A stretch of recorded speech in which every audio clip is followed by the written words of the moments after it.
Okay, so we've got a simple vector, average velocity vector problem here. Okay, so we've got an airplane that's traveling north and then east, and it's doing it in a period of 40 minutes, and we need to figure out what the magnitude of the airplane velocity is in miles per hour.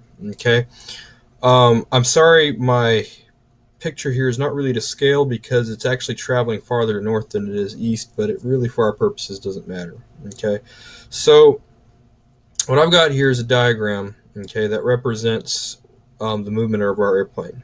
So the y vector, okay, that's the amount it's traveling north. The x vector is the amount it's traveling east.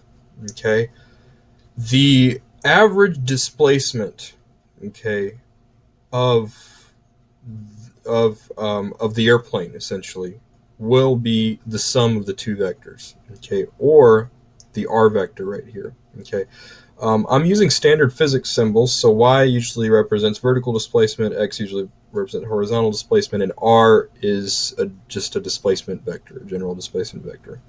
Okay, um, as you can see, it forms a right triangle, right? This is a right angle here. So all we have to do to find the r vector is use Pythagorean's theorem. Okay, so and then once we figure out the displacement vector, in order to get the velocity, all we have to do is use the fact that velocity is equal to the displacement over a change in time. And therefore we'll be able to get the velocity vector like that. And the velocity vector will point in the same direction as the displacement vector. Okay, so we are given our y vector.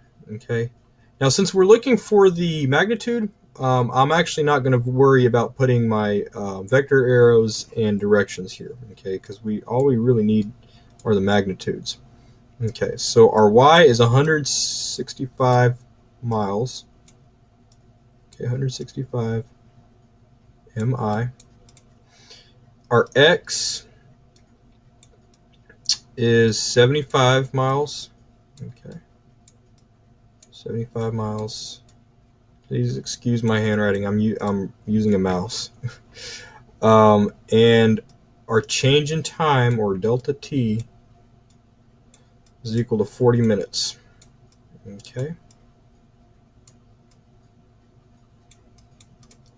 40 minutes. Okay, our unknown.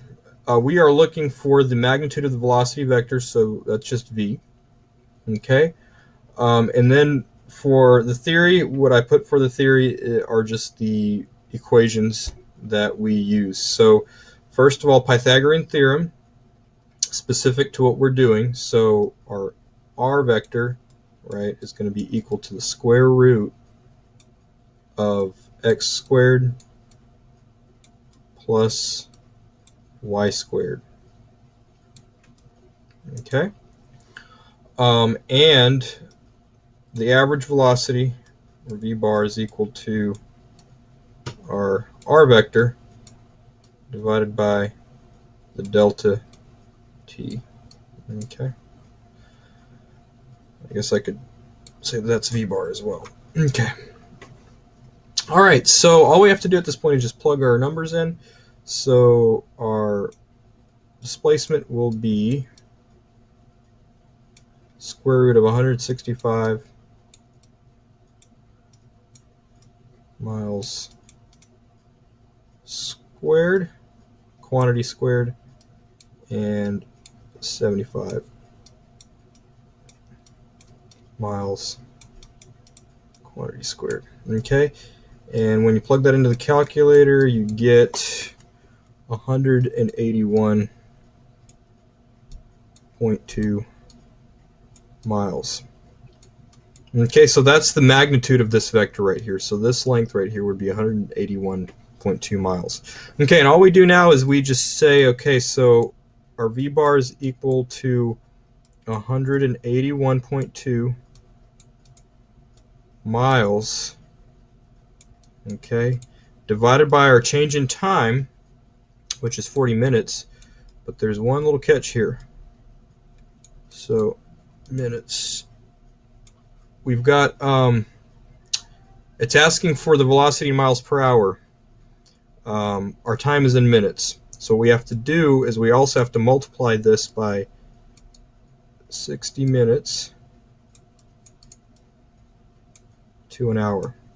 This is essentially a fancy 1, right? Because 60 minutes and 1 hour are the same, but it converts our units. And once you do that, you get 71.7 miles per hour.